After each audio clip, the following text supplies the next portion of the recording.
안녕하세요 여러분.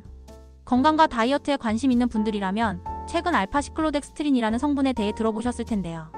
알파CD가 어떻게 우리의 건강관리에 도움을 줄 수 있는지, 또 섭취 시 주의할 점은 무엇인지 오늘 자세히 알아보는 시간을 갖겠습니다. 알파시클로덱스트린, 줄여서 알파CD는 포도당 6개가 고리 모양으로 연결된 특별한 구조의 올리고당입니다. 이 독특한 구조 덕분에 내부의 소수성, 즉 기름과 친한 성질이 지방이나 콜레스테롤을 쏙쏙 잡아내는 역할을 합니다. 반대로 외부의 친수성, 물과 친한 성질 덕분에 우리 몸속에서 흡수되지 않고 그대로 배출되면서 식이섬유와 유사한 작용을 한다고 볼 수 있죠. 알파CD는 1891년 프랑스 화학자에 의해 처음 발견된 이후 다양한 분야에서 활용되고 있습니다. 특히 미국 FDA에서는 안전등급인 GRAS로 인정했고, 유럽연합에서도 식이섬유로 분류하며 건강 기능성을 공식적으로 인정받았을 정도로 안전한 성분입니다. 물질을 캡슐처럼 감싸는 능력 덕분에 식품은 물론 의약품 전달 시스템에도 활용된다고 하니 정말 흥미롭죠. 자, 그렇다면 이렇게 특별한 알파CD는 우리 몸에 어떤 긍정적인 영향을 줄까요? 가장 대표적인 효능은 바로 체중 감소입니다. 우리가 섭취한 음식 속 지방과 알파CD가 만나면 단단하게 결합해서 몸속으로 흡수되지 않고 그대로 몸 밖으로 배출됩니다. 즉, 지방으로부터 얻는 칼로리 섭취를 줄여 자연스럽게 체중 감소를 유도하는 것이죠. 평소 기름진 음식을 즐겨 드시는 분들에게는 아주 매력적인 선택지가 될 수 있겠죠. 다음 효능은 콜레스테롤 관리입니다. 알파CD는 나쁜 콜레스테롤이라고 불리는 LDL 콜레스테롤 수치를 낮추는 데 도움을 줄 수 있습니다. 한 임상 연구에 따르면 하루 6g의 알파시클로덱스트린을 12주 동안 섭취한 결과 총 콜레스테롤은 5.3%, LDL 콜레스테롤은 6.7%나 감소했다고 합니다.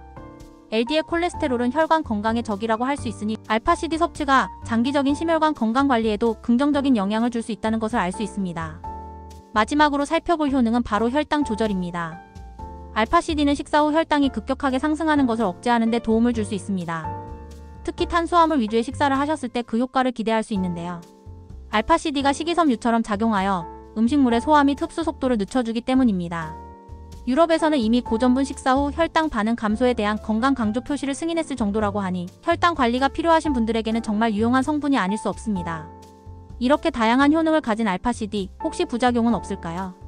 다행히 알파CD는 안전성이 매우 높은 성분으로 알려져 있습니다. 다른 지방 흡수 억제제와 비교했을 때 소화기 관련 부작용, 예를 들어 복부 팽만감이나 가스 등의 발생률이 현저히 낮은 것으로 나타났습니다. 이는 알파CD가 장내 미생물에 의해 자연스럽게 발효되면서 소화에 큰 부담을 주지 않기 때문이라고 합니다. 하지만 아무리 안전한 성분이라도 과다하게 섭취할 경우에는 가벼운 소화 불편함, 예를 들면 배가 부글거린다거나 경미한 설사 등의 증상이 나타날 수 있습니다.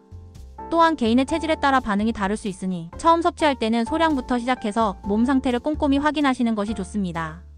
장기적으로 알파CD를 섭취할 경우 지방 흡수율이 낮아지면서 영양 불균형이 올 수도 있으니 건강한 식단을 유지하는 것도 잊지 마세요.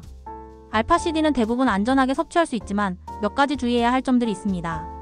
먼저 평소 소화기 질환, 예를 들어 과민성 대장 증후군이나 크론병 등을 앓고 계시거나 특정 대사성 질환을 가지고 있다면 알파CD 섭취가 소화 과정에 영향을 줄 수 있으므로 반드시 의사 또는 전문가와 상담 후 섭취를 결정하시는 것이 좋습니다. 또한 일부 자료에서는 알파CD가 지용성 약물의 흡수에 영향을 줄 수 있다고 언급하고 있습니다. 마지막으로 알파CD의 지방 흡수 억제 메커니즘은 우리 몸의 필수적인 지용성 비타민, 즉 비타민 A, D, K의 흡수에도 영향을 미칠 수 있습니다. 단기간 섭취는 크게 문제가 되지 않겠지만 장기간 섭취할 계획이라면 지용성 비타민이 풍부한 음식을 충분히 섭취하거나 필요에 따라 비타민 보충제 복용을 고려하여 영양 균형을 유지하는 것이 중요합니다. 알파CD를 더욱 효과적으로 활용하기 위해서는 올바른 섭취 방법을 따르는 것이 중요합니다. 일반적인 권장 섭취량은 하루 2g에서 6g 사이입니다. 가장 효과적인 섭취 시기는 바로 지방이 포함된 식사 전 약 20분에서 30분 전입니다. 이때 물과 함께 섭취하면 알파CD가 음식 속 지방과 미리 결합하여 흡수를 막는 데 더욱 효과적입니다. 오늘 영상에서는 다이어트 보조제로 주목받고 있는 알파시클로덱스트린, 즉 알파CD의 효능, 부작용, 주의사항 그리고 복용법까지 자세히 알아보았습니다. 오늘 영상이 도움이 되셨다면 구독과 좋아요 부탁드립니다. 감사합니다.